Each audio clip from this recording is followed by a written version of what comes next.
Nah pertanyaannya, produk dari proses penyidikan itu benar atau tidak benar? Dia ngomong aja, oh penyidikannya benar atau tidak benar? Maka ada majelis PK ini, itulah pentingnya untuk menguji semuanya. Jadi terima kasih Majelis Hakim yang mulia. Selamat siang, Prof. siang. Sebelumnya salam hormat dari kami. Sungguh ini kehormatan dan kesempatan yang luar biasa bisa ketemu di forum yang mulia ini dengan Profesor. Cuman ada beberapa yang ingin saya minta pendapat dari Profesor. Yang pertama, saya ingin menanyakan mengenai upaya-upaya hukum yang dilakukan terhadap penuntutan ataupun penyidikan. Saya ingin bertanya, apa sih perbedaan mendasar dari PK, kasasi, dan kemudian pra peradilan? Itu dulu.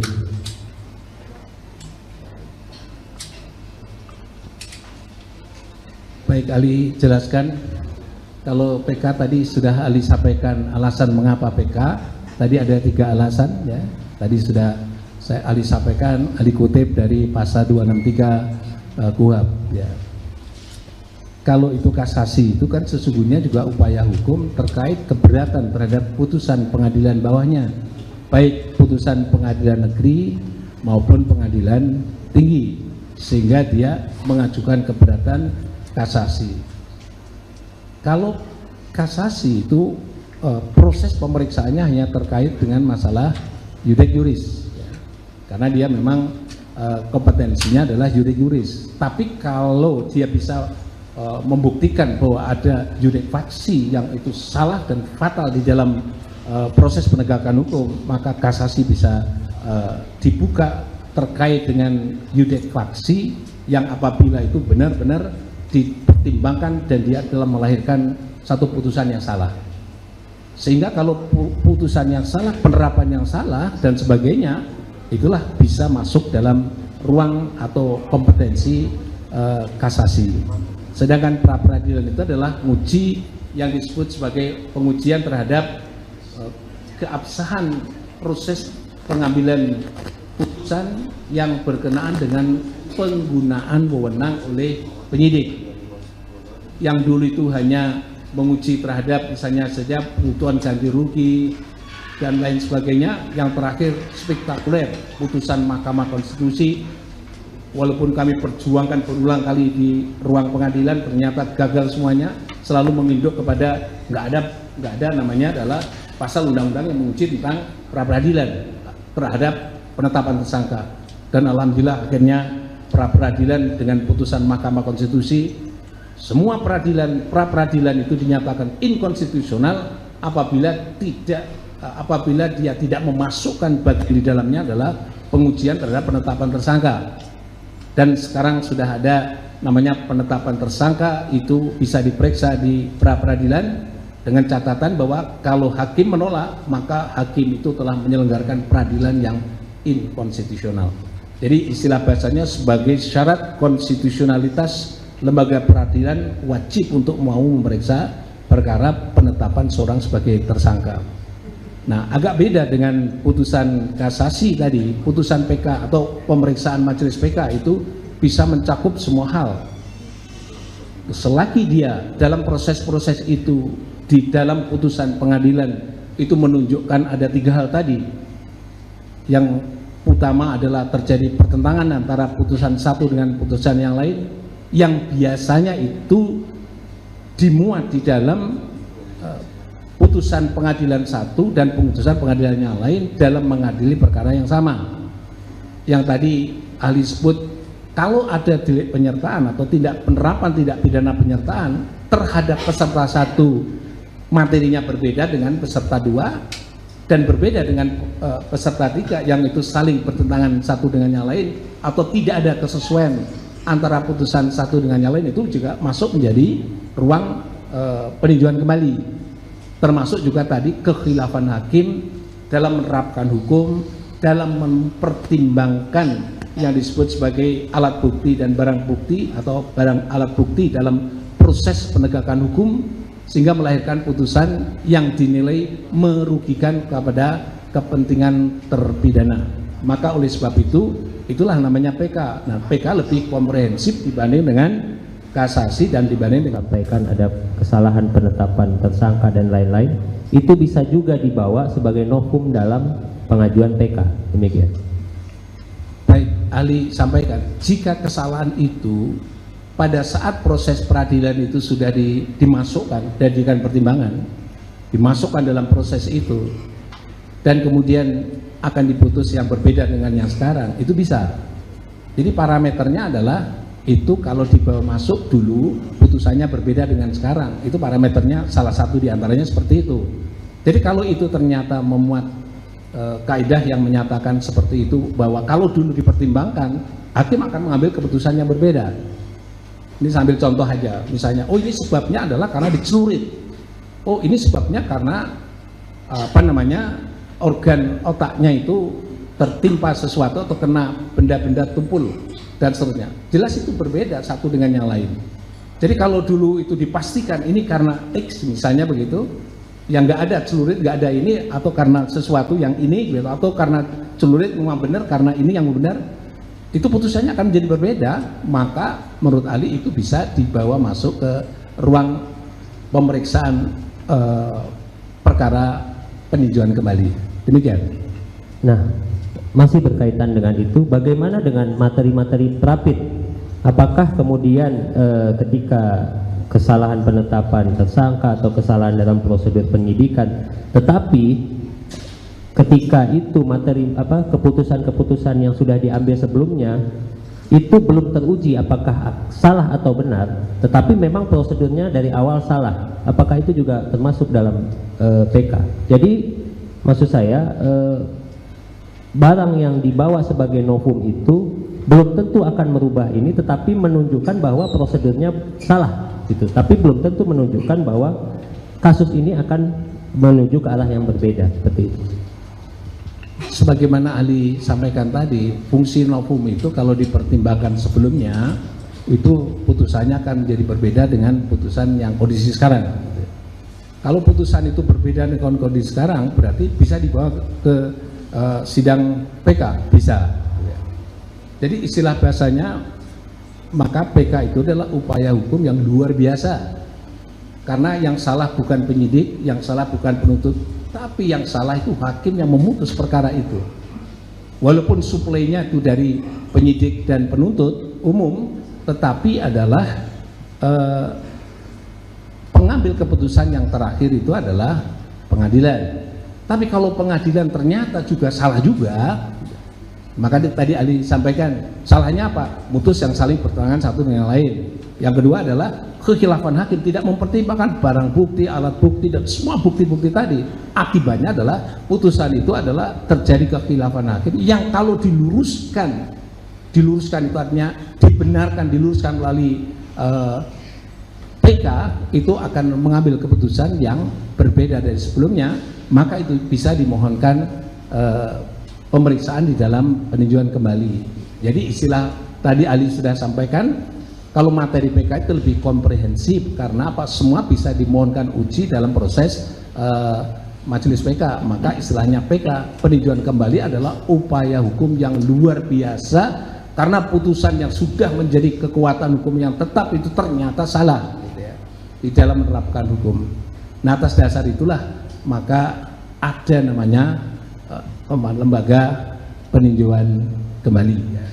Mungkin agak sedikit kajian ahli yang pada saat itu, karena ahli termasuk bagian daripada tim untuk verifikasi konsep KUHAP ya, draft KUHAP yang sekarang ada. Maka kita usulkan lembaga lembaga PK itu kan proses yang luar biasa, maka sebaiknya diperiksa oleh majelis yang lebih banyak lagi ya. Istilah bahasanya, karena itu yang dievaluasi lembaga pengadilan, lembaga peradilan yang puncaknya peradilan. Maka sebaiknya yang akan datang itu, kalau misalnya harus di PK, harus diproses oleh hakim yang lebih banyak lagi untuk bisa diuji tentang kebenaran dan ketidakbenaran dengan alasan sebagaimana 1, 2, 3 yang aku sebutkan tadi. Tapi itu ide gagasannya. Tapi dari ide gagasan itu ingin ahli menunjukkan bahwa kok bisa-bisanya pengadilan negeri tinggi, pengadilan kasasi kok bisa salah juga. Itu kan luar biasa. Maka upaya hukum luar biasanya apa? Udahlah semuanya ditinjau kembali. Nah, itulah menurut ahli pentingnya namanya lembaga PK itu seperti itu. Ya, demikian keterangan ahli. Nah, terima kasih. Kemudian selanjutnya tadi saya mendengar keterangan Profesor bahwa menjelaskan bahwa ada saksi yang memberikan keterangan bohong di bawah tekanan dan kemudian mencabut keterangan tersebut di depan sidang PK. Nah, yang ingin saya tanyakan, kemudian apakah saksi tersebut ketika mencabut keterangannya di depan persidangan PK, apakah dirinya perlu membuktikan bahwa keterangan sebelumnya adalah salah dan berada di bawah tekanan, dan kemudian kalau memang perlu, siapa yang mempunyai kewajiban untuk membuktikan hal tersebut? Ya, ini biasanya kalau dulu ahli menerangkan tentang masalah saksi yang di bawah tekanan dan seterusnya, itu membuktikannya sulit karena pada saat pemeriksaan itu dia diperiksa tidak didampingi oleh penasihat hukum. Alasannya apa? Saksi tidak bisa didampingi penasihat hukum. Maka teman-teman penyidik kalau tanya pada saya, apakah saksi didampingi penasihat hukum? Nggak apa-apa, kan juga yang nggak ikut campur tangan proses pemeriksaan itu. Penasihat hukum itu hanya untuk memeriksa objektivitas pemeriksaan penyidik. Jadi nggak menjadi masalah. Tapi tetap aja, Pak, bagaimana kalau nggak ada penasihat hukumnya? Saya katakan bisa diundang oleh orang yang netral. Siapa? Kalau itu di kampung ya RT, RW dan sebagainya, dipakai untuk menyaksikan bahwa warga negara yang diperiksa sebagai saksi itu adalah diperlakukan baik dan benar, objektif, dan keterangannya adalah tanpa ada tekanan apapun. Tapi praktek yang terjadi beberapa waktu yang itu sampai sekarang itu menunjukkan tidak boleh didampingi gitu. Sehingga kalau saya ketemu seorang advokat, kenapa keliwat-keliwat di luar, saksi saya ada di dalam itu diperiksa, nggak boleh masuk. Ya, saya kira ini catatan untuk pembaruan hukum acara pidana, saya kira itu menjadi penting. Sebenarnya nggak menjadi masalah, makanya penyidik yang percaya kepada saya, bagaimana Pak caranya? Undang aja RT atau RW, pasti periksa warganya itu bahwa dia diperiksa secara objektif. Supaya apa? Supaya dia tidak menjadi muncul seperti kasus di mana saya ditekan dan sebagainya. Tapi kalau itu misalnya ditekan, kan ada RT yang lembaga netral yang bisa memberi jaminan bahwa saksi yang bahwa itu adalah tidak ditekan gitu. Nah, kesimpulannya apa? Ahli saya katakan bahwa kalau saksi merasakan bahwa dia ditekan secara fisik atau non fisik, kalau non fisik kan diancam ya dengan ancaman-ancaman yang bersifat non fisik. Dan kalau itu kemudian memberi keterangan sesuai dengan apa yang diminta oleh penekannya itu, ya itu kan sulit untuk bisa dibuktikan karena pada saat itu tidak ada bukti. Maka pernah ahli sampaikan begitu, sumpah dia nanti di depan notaris bahwa keterangan yang disampaikan itu adalah di bawah tekanan. Dan akhirnya benar, tapi seperti ahli tadi sampaikan kepada pemohon tadi bahwa akhirnya dengan sumpah lagi di depan notaris untuk mencabut keterangannya itu. Dan keterangan dicabut dan akhirnya kita proses dan melalui mulai namanya pemeriksaan PK itu, dan akhirnya dokumennya kami sampaikan, pengakuan bahwa dia ditekan dan sebagainya, dan yang kedua nanti disumpah lagi untuk bisa memberi tekanan. Benar nggak dia disumpah? Benar nggak dia ditekan? Dan itu sudah di dalam kapasitas disumpah. Nah, atas dasar itulah untuk menghindari tadi katakan karena tekanan itu terjadi, nggak ada saksi, nggak ada apa-apa, disebabkan karena memang tidak bisa didampingi oleh penasihat hukum. Jadi sebenarnya masalah awalnya ada di situ.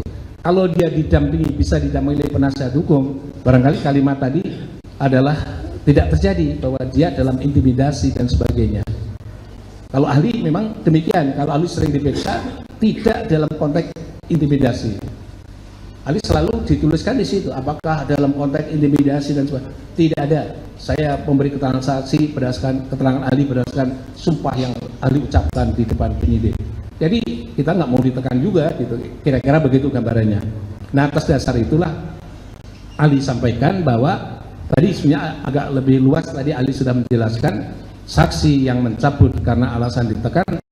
Lalu ketika PK saya mengajukan novum ataupun pemohon mengajukan novum, itu foto pemukulan dari sebelah yang tadinya kiri dari sebelah kanan. Apakah dalam pengertian bukti baru dengan ilustrasi saya tadi itu dapat dikatakan bukti baru secara esensi atau itu sama seperti itu? Izin. Ya. Baik, ahli jelaskan bahwa masalah foto kanan atau kiri. Jadi ahli sampaikan begini, kalau itu terjadi alat bukti novumnya itu adalah foto, kalau dulu difoto sebelah kanan, sekarang difoto, kalau dulu sebelah kiri, sekarang difoto sebelah kanan, ternyata adalah hasilnya berbeda, dan perbedaan itu signifikan, bahwa kalau difoto sebelah kanan hasilnya berbeda dengan foto sebelah kiri. Kalau sebelah kiri mungkin tidak tampak di situ, tapi kalau sebelah kanan yang tampak yang bagian kanan, saya kira itu bisa diselesaikan berdasarkan pada konten daripada perbedaan itu apa. Apakah luka-lukanya atau apapun yang terjadi di situ yang itu ada perbedaan. Maka dinetralisir menurut ahli adalah dengan kalau itu terkait dengan luka-luka ataupun apa, bisa dinetralisir dengan keterangan visum et repertum. Jadi akan tahu bahwa kalau keterangan visum, telinga kanan sobek misalnya gitu, telinga kiri utuh. Oh, dulu telinganya nggak sobek, tetapi kok kemudian menjadi telinga kanannya menjadi sobek. Ya dilihat aja visum et repertum itu, kalau kedokteran forensik merasa lengkap apapun yang ada di dalamnya, termasuk misalnya saja luka-luka apa, semua akan diterangkan semuanya. Jadi kalau itu misalnya ada visum et repertum, maka itu untuk menetralisir perbedaan sebelah kanan maupun sebelah kiri. Nah, pertanyaannya apakah foto yang sama itu bisa dipakai novum karena dulu sebelah kiri, sekarang sebelah kanan? Ya tergantung pada konten daripada foto itu. Memberi informasi bukti apa yang sebelah kanan kalau itu dijadikan proses pembuktian dalam satu perkara pidana. Kalau ternyata itu berbeda, yang sebelah kiri itu informasinya sebut saja negatif, kalau informasi yang sebelah kanan itu positif mengenai terjadinya luka-luka dan sebagainya, berarti itu bisa menjadi novum ya. Tapi kalau misalnya yang sebelah kanan, sebelah kiri ada apa-apa, tapi yang sebelah kanan justru tidak ada apa-apa, tentu saja tidak menjadi novum ya. Itu semua tergantung pada penilaian terhadap foto yang bersangkutan, dan foto itu kan juga tergantung pada objeknya kan. Maksud ahli adalah foto yang benar adalah foto yang sesuai dengan objek. Maka biasanya kalau terjadi sesuatu untuk bukti-bukti, foto itu dari berbagai sudut ya, kanan kiri atas bawah jika perlu seperti itu, untuk membuktikan, meyakinkan bahwa itu kondisi objektifnya seperti itu bagi mereka yang tidak bisa hadir di lokasi yang bersangkutan. Nah, atas dasar itu seperti ahli menggarisbawahi tadi, novum yang sebelah kanan dalam bentuk foto selagi dia memberi informasi baru yang terkait dengan kondisi korban yang sebelumnya, maka itu bisa menjadi novum. Demikian keterangan ahli. Begitu juga sebaliknya ya Prof. Ahli, begitu juga sebaliknya apabila sama. Baik, kalau sebaliknya juga sama Ya. Kalau sama-sama sebelah kiri ternyata sudut zoomnya itu adalah berbeda dengan yang sebelumnya, bisa jadi akan tampak di situ perbedaan dari yang lama dengan yang baru ya. Misalnya ada luka kecil di dahi misalnya, di zoom kan, oh ternyata lukanya dalam gitu, tapi yang lama itu hanya foto agak jauh sedikit ya, berarti berbeda di konteksnya. Jadi kalau terjadi perbedaan itu, yang di zoom yang bisa dekat dan ada luka karena itu penting untuk proses pembuktian, itu bisa menjadi novum. Baik, selanjutnya saya ingin bertanya kepada ahli berkaitan dengan apa sih itu saksi testimoni Daudi itu. Berikut bagaimana tadi saudara sudah menjelaskan bagaimana nilainya, karena tadi ada primer, sekunder ataupun tersier, ataupun bisa dikatakan sempurna atau tidak. Baik, Ali jelaskan begini, kalau saksi yang hanya mendengar dari keterangan orang lain, itu menurut Ali adalah bukan keterangan saksi, ya. Tidak bisa menjadi alat bukti. Ingat, alat bukti KUHP hanya mengatur, sebenarnya tambahan satu lagi, ada lagi. Keterangan dalam KUHP itu, saksi itu ya 3 tadi. 1 adalah mengalami, 2 adalah melihat, 3 adalah mendengar. Kalau 3-tiganya ada, valid sebagai keterangan saksi. Atau istilah bahasa ahli tadi namanya itu memiliki alat bukti yang memiliki kekuatan yang utama atau primer. Tapi sebaliknya, kalau dia hanya melihat saja, itu masih sekunder. Tapi kalau mendengar saja, itu tersier. Karena apa? Dia dengar mungkin suaranya sama, tapi nggak bisa lihat. Dan suara itu bisa ada padanannya dengan yang lain. Itu namanya tersier. Tapi kalau dia mendengar saja, dari mendengar, dan itu hasil omongan orang lain bahwa dia mendengar suara itu namanya adalah saksi yang diperoleh dari orang lain, tidak dengan diri sendiri. Dalam konteks KUHP itu tidak dapat menjadi alat bukti. Tapi dalam praktek semestinya hal seperti itu menjadi petunjuk dalam proses pengumpulan bukti, bukan alat bukti petunjuk ya, petunjuk dalam pengumpulan alat bukti bagi penyidik untuk mengumpulkan suara-suara itu dari mana, agar supaya keterangan kesaksian mengenai suara itu menjadi alat bukti yang primer, sekunder, paling tidak sekunder atau tersier. Jadi menurut Ali demikian, sehingga kalau itu ternyata hanya 1 orang saksi, hal yang menerangkan tentang itu tidak di backup oleh alat bukti yang lain, maka di dalam hukum KUHP dikatakan keterangan seorang saksi saja tidaklah cukup untuk menyatakan bahwa suatu perbuatan pidana itu terjadi.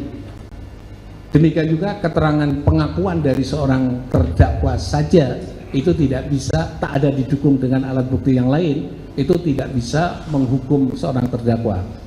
Jadi kalau itu keterangan saksi, keterangan 1 orang saksi saja, maka oleh KUHP dikatakan bukan sebagai alat bukti dalam perkara pidana. Demikian. Baik, saya lanjutkan. Bagaimana kalau saya seandainya menonton YouTube, terus saya mengajukan di persidangan bahwa itu adalah bukti dari saya, bukti baru. Kemudian apakah yang saudara jelaskan tadi berlaku hanya untuk hukum acara biasa atau upaya hukum luar biasa? Baik, Ali jelaskan. Tadi sebenarnya Ali yang pertama tadi tidak menjelaskan apakah foto saja sudah cukup. Ya, sesungguhnya foto itu ada alat bukti sekunder. Yang primer itu apa? Yang memegang jenazah itulah yang primer. Jadi gitu.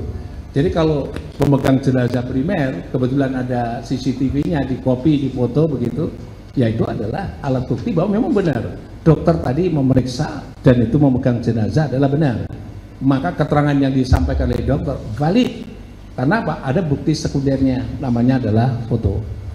Jadi dalam proses PK itu hierarki pembuktian menurut Ali ya seperti itu. Bukan hanya PK, perkara pokok pun juga sama. Kalau Ali menerangkan ya sama seperti itu, bahwa harus ada alat bukti yang memiliki kekuatan pembuktian yang primer untuk 2 alat bukti terkait dengan tindak pidana, dan harus ada 2 alat bukti primer yang memiliki kekuatan pembuktian yang primer untuk menyatakan seseorang itu sebagai pelaku tindak pidana.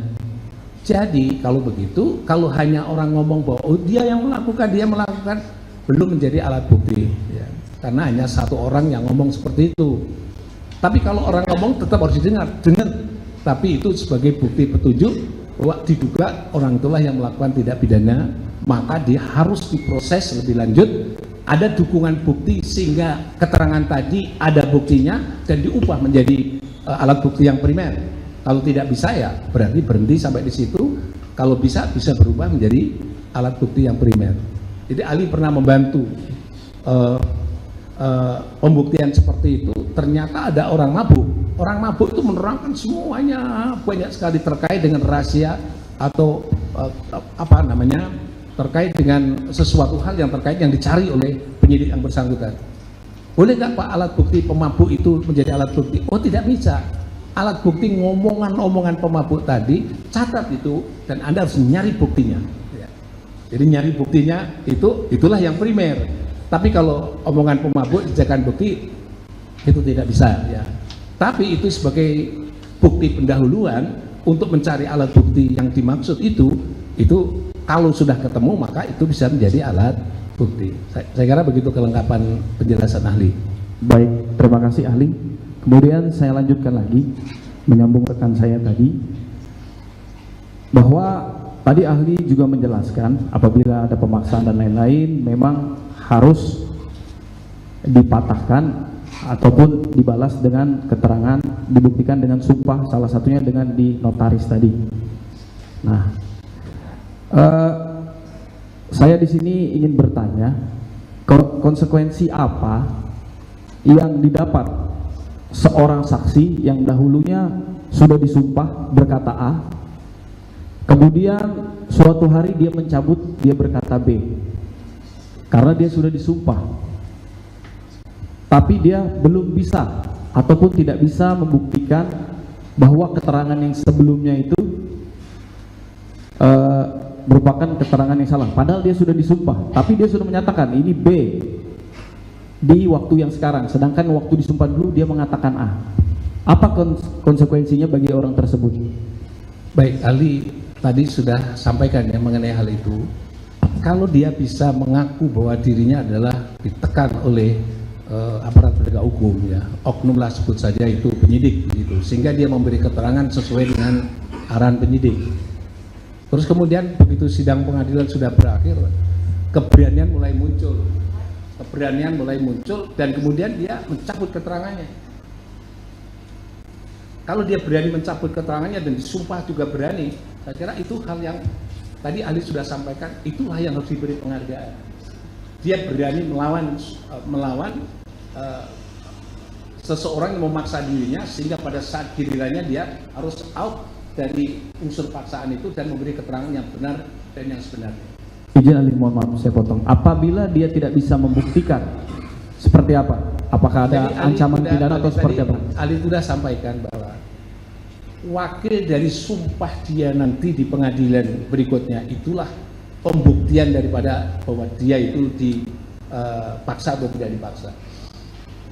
Maka bahasanya adalah sumpah yang kedua itulah yang menentukan kredibilitas dia.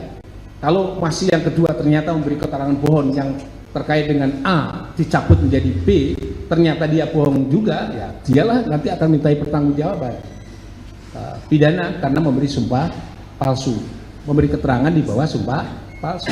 Tapi kalau dia berani copot dari yang pertama itu demi kesadaran dirinya dan kemudian dia memberi keterangan yang benar di atas yang benar dan kemudian itu dihargai, ternyata keterangan yang dipakai itu adalah koneksi dengan alat-alat bukti yang ada. Kalau menurut ahli tadi sudah sampaikan, itulah orang yang diberi penghargaan. Karena apa? Berani keluar dari kungkungan pemberian keterangan yang menyesatkan hakim dalam proses pengambilan keputusan. Menurut ahli demikian. Sehingga alasan apa kalau tidak bisa membuktikan? Sumpah. Sumpah itu sudah mewakili tanggung jawab dia di hadapan Tuhan bahwa keterangan yang lama itu adalah keterangan yang tidak benar. Demikian menurut ahli. Izin saya melanjutkan. Saya akan beranjak sesuai dengan bab-bab yang sudah ditanyakan oleh penasihat hukum. Saya akan beranjak berkaitan dengan motif. Bahwa kita sebagai sarjana hukum memang memiliki corak-corak ilmu hukum yang berbeda-beda ataupun distorsi yang mengarah ke tubuh kita. Sebagaimana tadi ahli atau prof mengatakan bahwa dalam pembunuhan berencana itu harus dibuktikan motif. Nah, sementara saya pernah menyimak dan banyak di artikel berkaitan waktu itu dalam perkara pembunuhan Jessica Wongso. Seorang Prof Edi mengatakan bahwa menentukan motif itu tidak diperlukan. Yang penting adalah membuktikan anasir delik. Berikut hal itu didukung dengan pendapat dari Jan Remeling dalam bukunya Hukum Pidana halaman 170 yang menyatakan bahwa menempatkan motif sejauh mungkin dalam delik. Yang terpenting adalah untuk menentukan terbuktinya anasir-anasir delik. Sehingga kemudian saya ilustrasikan dalam sebuah perkara, hakim memiliki keyakinan bahwa ini adalah pembunuhan berencana. Bukan terbatas dalam perkara ini, tapi perkara-perkara lain. Ini ilustrasi. Hakim berkeyakinan bahwa berdasarkan semua itu, tanpa mementingkan motif, ataupun ada motif tapi hanya dipertimbangkan sebagai yang memberatkan atau meringankan, apakah keyakinan hakim tersebut salah karena kita memiliki corak yang berbeda, seperti tadi prof berbeda dengan prof lainnya, atau seperti apa? baik, ahli jelaskan begini. Dalam hukum pidana itu kan menemukan kebenaran material. Ini jangan keliru bahwa kebenaran material itu bukan yang bohir saja, dia melakukan perbuatan saja, tapi dia kan punya niat untuk berbuat jahat kepada orang lain, yang itu pelaksananya direncanakan secara baik. Kalau itu tanpa motif, itu tidak mungkin orang melakukan pembunuhan berencana. Nah, menemukan kebenaran material dari mana kalau itu tidak ada motifnya? Tapi kalau pembunuhan biasa tadi, spontanitas tadi, mungkin. Sekarang ini tiba-tiba orang nendang saya, kaki saya patah misalnya, tinju, kepalanya pecah. Berarti saya membunuh kan gitu. Tapi spontanitas, saya nggak ada motif karena kaki saya ditendang patah, itulah saya reaksi spontanitas, mukul kepalanya pecah kepala. Saya nggak bisa ada motif, ya nggak ada. Motif saya ya mukul dia, tidak ada membunuhnya, mungkin pada bunuhnya spontanitas tadi. Tapi kalau itu pembunuhan berencana, itu di antara satu pengadilan ini, kalau nggak ada yang dicari orangnya itu nggak akan membunuh orang. Itu namanya motif, menyeleksi seluruhnya. Tak akan ada orang yang dibunuh di ruangan itu atau di seluruh pengadilan ini, karena motifnya tidak ada yang relevan untuk dimatikan. Tapi kalau dia di satu RT misalnya, tapi ada dipilih satu orang karena dia memiliki motif, maka barulah kemudian melakukan pembunuhan berencana. Itulah keterangan ahli juga dalam kasus Jessica juga sama seperti itu. Kalau ingin mencari kebenaran material, carilah motifnya, mencari korelasi lahir batin apa dia melakukan itu. Ketika ahli menerangkan motif itu ada dua, motif jahat atau motif jangka panjang maupun jangka pendek, dan motif jahat atau motif baik. Ahli juga dikritik oleh ahli yang lain, dia katakan apa ada pemujahir motifnya baik untuk melakukan. Dalam motif itu ada motif baik, tapi cara melakukan mencapai motif baik itulah cara yang jahat. Jadi motif baik ada. Akhirnya saya tulis di dalam papan tulis saya, motif itu ada ini supaya kami menggiring opini bahwa atau pendapat bahwa untuk menemukan kebenaran material dalam pembunuhan berencana itu harus ada motif. Kalau tidak ada motif, nggak mungkin berencana. Spontanitas, seperti Ali tadi sampaikan seperti itu. Itu namanya motif. Sehingga orang satu kampung yang dibeli cuma satu yang dibunuh. Sehingga kalau itu proses namanya adalah pembunuhan berencana, berarti dia tadi ahli sampaikan antara niat dengan tubuhnya, antara niat dengan pelaksanaan itu ada jeda waktu berpikir untuk mempertimbangkan melaksanakan atau membatalkan niat jahatnya. Mengapa dia memilih orang itu? Nah, tumbuhnya niat dengan pelaksanaan itu bagian pada skenario kehidupan mereka gitu. Jadi orang bisa membunuh keluarganya karena apa? Warisan motifnya. Jadi kalau memang nggak mungkin dia akan membunuh saudaranya itu. Karena apa? Ya karena nggak bisa ada buktikan motifnya, nggak sulit bisa membunuh gitu. Dan seterusnya dan seterusnya.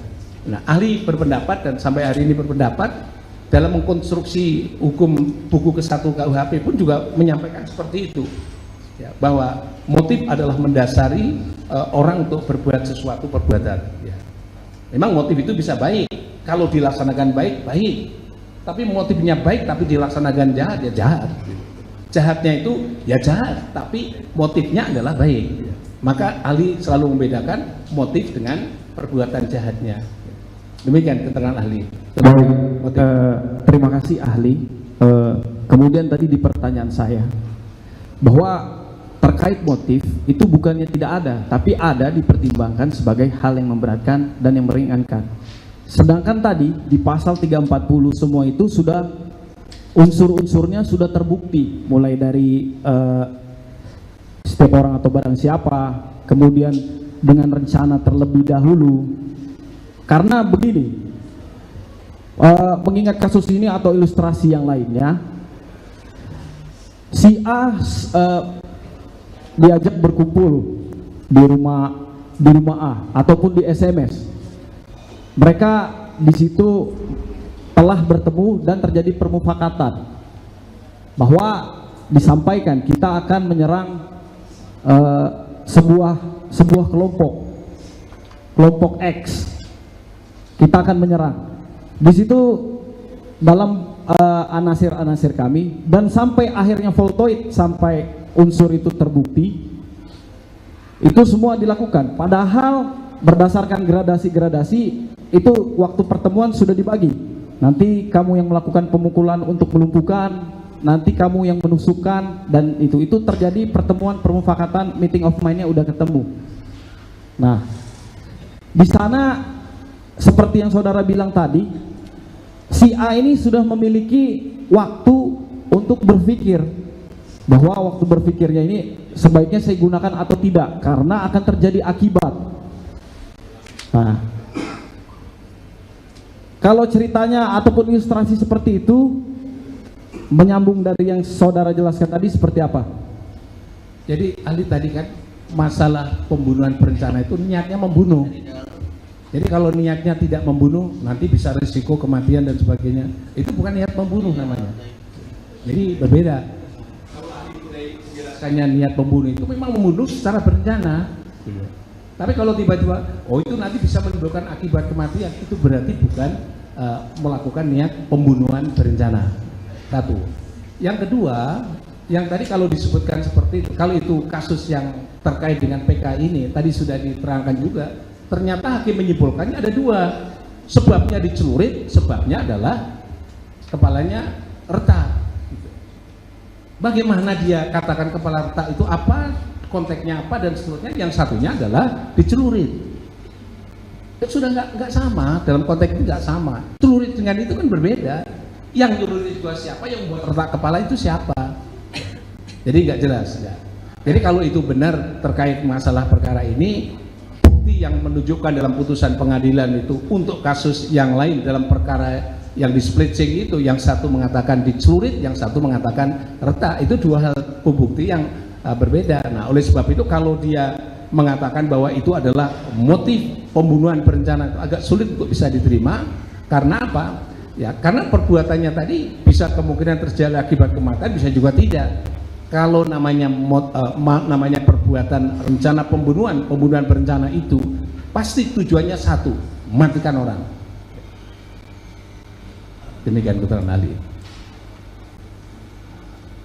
Terima kasih atas penjelasan ahli.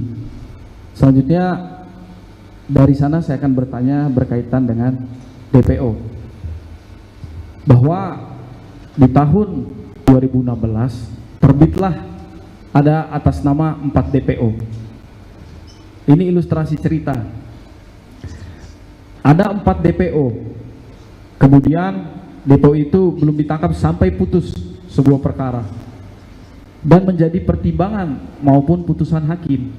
Selanjutnya setelah semua telah selesai, seorang polisi mengatakan tanpa adanya surat ataupun hal-hal yang bisa mengalahkan putusan maupun pengeluaran DPO tersebut, dia mengatakan bahwa di media massa dia mengatakan bahwa DPO tersebut sudah kami cabut, tapi pencabutan ataupun surat-suratnya tidak ada. Apakah hal tersebut benar atau salah menurut keilmuan saudara? Jadi pertanggungjawaban penyidik itu dan juga jaksa penuntut umum itu kepada publik. Kalau dia ngomong publik seperti seperti itu yang benar adanya, karena dialah bertanggung jawab pada publik. Yang seharusnya kalau ahli mengajarkan itu bahwa seorang penyidik itu ngomong karena ada fakta, dan tidak setiap fakta diomongkan. Ngomong harus ada bukti, dan tidak setiap bukti itu diomongkan. Dan bukti mana yang diomongkan tidak, itu adalah selektif oleh penyidik, mana yang rahasia yang bukan rahasia. Nah, kalau penyidik itu ngomong kepada publik, atau penyidik itu ngomong kepada publik, udah nggak ada itu, nggak, sudah dicabut itu. Nah, terus rakyat harus ngomong apa gitu? Oh, itu nggak dicabut, itu hanya ngomongan saja. Emangnya ngomongan penyidik itu bisa dituntut karena penyebaran berita bohong? Kalau misalnya penyidik ngomong itu ternyata nggak dicabut, beritanya adalah berita bohong. Demikian juga penuntut umum juga sama. Kalau menyampaikan sesuatu yang faktanya tidak, ngomong begitu, bohong juga gitu. Yang selama ini orang lain yang dikatakan bohong selalu dihukum, tapi banyak statement-statement yang bohong ternyata tidak ditutup, termasuk statement dari ini, itu adalah cabut itu statusnya sebagai DPO. Jadi menurut ahli ya itulah yang benar kepada publiknya. Jadi kalau itu misalnya, bagaimana pendapat ahli? Ngomongnya itu adalah ngomongan yang benar, karena dia adalah membuat statement kalau tidak sesuai dengan fakta, omongan dia sebagai pejabat publik itulah yang benar. Jadi kalau dia membuat statement kembali, maaf omongan saya kemarin sudah dirujuk banyak orang dan ternyata dia tidak benar, kata diperiksa jaksa ternyata nggak benar, berarti ngomongan dia adalah bohong. Nah, pertanyaannya, produk dari proses penyidikan itu benar atau tidak benar? Dia ngomong aja bohong, penyidikannya benar atau tidak benar? Maka ada majelis PK ini, itulah pentingnya untuk menguji semuanya. Jadi seharusnya adalah ada majelis PK seperti ini, semuanya bersyukur. Dosa-dosa kalau ada kekeliruan itu diralat dalam proses ini. Ya orang kan bisa media ralat itu ya melalui media ini. Saya masih ingat itu, teman saya polisi di Polda Yogyakarta itu, ketika dia seminar tentang masalah pra peradilan itu, dia di sebelah saya jelaskan itu resikonya apa, macam-macam lah bentuknya. Syukurlah Pak polisi. Loh, syukurnya apa Pak? Pintu neraka ditutup untuk sampean karena diuji melalui pra peradilan penggunaan wewenang itu. Jadi kalau tidak diuji melalui pra peradilan, sampai lolos terus, dosanya orang masuk penjara gara-gara sampean. Kalau itu materinya tidak benar. Tapi kalau sudah di sidang di majelis pra peradilan itu ditolak begitu, selamatlah Anda, pintu neraka ditutup, pintu surga dibuka. Tapi sebaliknya, bagi hakim yang salah dalam memutus pra peradilan, pintu neraka tutup, pintu neraka dibuka, pintu surga ditutup. Jadi kita semua yang dicari adalah kebenaran material. Kalau bahasa dosen saya namanya Ibu Lamia Mulyatno, istrinya Pak Mulyatno itu, kita akan dalam hukum itu adalah menemukan kebenaran hakiki. Karena apa? Kebenaran hakiki. Kalau kebenaran material masih di bawah kebenaran yang sebenarnya. Kalau kebenaran hakiki itu di atas kebenaran material, di atas satu langkah lagi adalah demi keadilan berdasarkan Tuhan Yang Maha Esa. Itu ajaran dari Pak Mulyatno dan Ibu Lamia Mulyatno yang menerjemahkan KUHP itu. Jadi di atas kebenaran material adalah kebenaran hakiki, dan di atas kebenaran hakiki itu adalah kebenaran berdasarkan Tuhan Yang Maha Esa. Di atas dasar itu ahli berpendapat bahwa ya terkait dengan proses-proses hukum seperti ini diuji, ya kita objektif saja, dan ahli juga menjelaskannya secara objektif berdasarkan ilmu pengetahuan ahli terkait dengan masalah proses pemeriksaan dalam perkara PK. Demikian, terima kasih. Terima kasih ahli, sangat menarik. Kemudian akan saya beralih ke SPPA, Sistem Peradilan Pidana Anak. Tadi juga sudah disampaikan teman-teman bahwa berdasarkan ilustrasi yang disampaikan tadi, memang seorang anak itu didahulukan perkaranya, sehingga karena dia harus melewati peradilan-peradilan yang diatur secara sistem peradilan pidana anak. Dan memang ada pasal-pasal khusus yang diterapkan ataupun didakwakan kepada seorang anak. Nah, yang menjadi pertanyaan saya, apabila kejadian tersebut memang berkaitan dengan pasal 340 dan si anak atau si X memang adalah lima-limanya, apakah pasal kejadian itu harus dirubah ataupun mengikuti pasal yang dimaksud, ataupun seperti ini sudah dimasukkan di dalam 340, apakah hal tersebut menurut ahli sudah benar atau seperti apa? Baik, ahli jelaskan begini. Ahli sebenarnya melihatnya dari proses peradilannya itu. Jadi yang diajukan itu anak atau yang diajukan dewasa dulu. Ya. Saya ingin jelaskan begini. Kalau diajukan anak dulu, itu pelaku utamanya adalah anak. Kalau diajukan orang dewasa, pelaku utamanya orang dewasa. Anak sulit untuk memiliki motif 340 itu sulit. Mudah-mudahan ini didengar semuanya. Sulit, anak itu motifnya apa itu kan sulit. Orang anak itu biasanya berkelahi itu pada umumnya seperti itu. Izin ahli, boleh saya berkelahi di situ. Mohon maaf, boleh saya potong? Saya pertanyaan saya adalah bahwa dikarenakan sistem peradilan pidana anak ini, tadi ahli mengatakan bahwa kebenaran material didahului daripada kebenaran formil. Nah, karena pada faktanya itu memang terjadi 340 dalam ilustrasi kasus punya saya. Tetapi karena memang SPPA, sistem peradilan pidana anak ini mengharuskan bahwa peradilan itu didahulukan ataupun cepat masanya, karena sudah diatur berbeda dengan KUHP, makanya namanya leg spesialis seperti yang disampaikan Prof tadi. Didahulukanlah perkara ini dengan kebenaran material memang 340. Nah, apakah peradilan itu menurut Prof benar apa salah atau seperti apa? Tadi ahli sudah sampaikan. Walaupun pelaku utamanya bukan anak, dia hanya sebagai lima-limanya, gradasinya tidak pelaku utama ataupun bukan aktor intelektual, seperti itu. Jadi kalau tindak pidana itu orang dewasa melibatkan anak, itu berbeda dengan anak melibatkan orang dewasa. Maka yang diadili yang pertama itu siapa? Yang punya gagasan untuk melakukan, kalau itu pembunuhan ya, gagasan melakukan pembunuhan itu siapa? Dewasa atau anak? Anak dompleng. Kalau anak dompleng, orang dewasa dulu diadili. Jadi kalau sudah diadili orang dewasa, anak itu domplengnya seperti apa? Jadi jangan sampai yang dompleng diadili dulu, dengan itu menyatakan terbukti, maka dewasa tinggal langsung terbukti. Jadi kan nggak begitu. Yang mestinya itu tadi balik lagi, konstruksi hukumnya adalah ini yang berbuat utama, gagasan yang punya niat berbuat jahat itu siapa, untuk melakukan pembunuhan siapa, apa motifnya apa, itu saya menduganya bahwa itu bukan anak. Pasti yang menduganya adalah pelakunya orang dewasa. Mestinya orang dewasa dulu diproses. Anak nggak usah ditahan, nggak usah diamankan dulu juga nggak apa-apa. Dan kalau itu sudah diproses, baru pembuktiannya seperti apa, barulah anak diproses. Karena anak adalah penyertaan terhadap orang dewasa. Menurut ahli demikian, sehingga menjadi jelas. Tapi kalau kita balik, anak dulu lebih cepat, lebih bagus gitu, dan seterusnya. Tapi kan dia bukan pelaku utama, diproses dulu bagaimana? Kalau menurut ahli ya seperti itu, sehingga dewasa dulu, karena dia penyertaan terhadap orang dewasa ya barulah anak. Ya. Tapi kalau anak diperiksa lebih dulu, dihukum lebih dulu, nanti buktinya ini loh sudah terbukti pengadilan anaknya, Anda lah pelakunya, itu namanya teknik jebakan Batman gitu.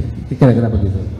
Sekalipun undang-undang SPPA menyatakan itu, Pak, karena mengamanatkan peradilan anak harus didahulukan. Didahulukan itu kalau dia pelaku utamanya. Tapi di dalam undang-undang tersebut tidak ada menyatakan hal tersebut. Ya, makanya saya kasih tahu bahwa di situ supaya clear maksudnya itu. Mungkin satu-satu bertanya Mas biar konsentrasi. Saya melihat, siap. Anda melihat, saya Pak. melihat juga. Jadi kalau itu konsentrasinya adalah pelaku utamanya itu adalah anak dahulukan. Tapi kalau pelaku utamanya orang dewasa, harus didahulukan. Kalau mendahulukan anak, tiba-tiba dihukum sudah selesai, seminggu atau 2 minggu sudah selesai, alat bukti ini, putusan ini dijadikan alat bukti untuk dewasa, bukankah itu teknik jebakan gitu dalam proses pembuktian? Nah itulah yang harus dihindari, mestinya objektif dong. proses pembuktian terhadap orang dewasa dulu. Setelah itu selesai, oh ini melibatkan ABCD, ABC anak, barulah kemudian anak muncul di situ. Gitu. Artinya pembunuhannya ada dulu dan dia adalah pelaku peserta, gitu. Bukan pelaku utama. Jadi asasnya itu seperti itu. Tapi kenapa didahulukan? Kalau ada banyak kejahatan, itu diproses lebih cepat. Iya, anak memang harus lebih cepat. Tapi kalau itu bersama orang dewasa, utamanya orang dewasa, anak itu komplementer. Jadi barulah kemudian kalau dia terbukti, barulah kemudian anak. Demikian pendapat ahli. Terima kasih, menurut saya sudah cukup jelas. Yang mulia, ada tambahan? Cukup yang mulia. Ya.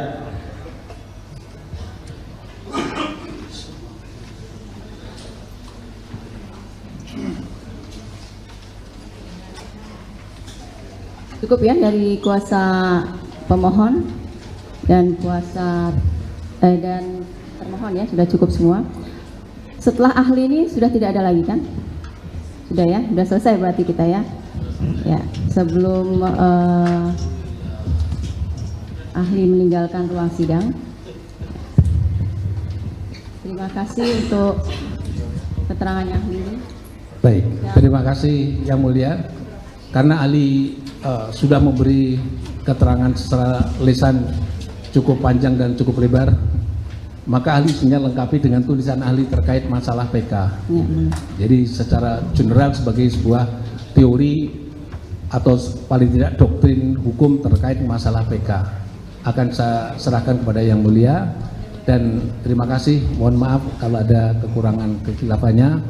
Terima kasih. ya. Tadi karena ahli menyangkut surga dan neraka, jadi kok saya kepikiran ya. Jadi siapapun orangnya boleh berbuat bebas berbuat apapun. Tapi ingat, ada hisab yang akan dipertanggungjawabkan setelah kematian.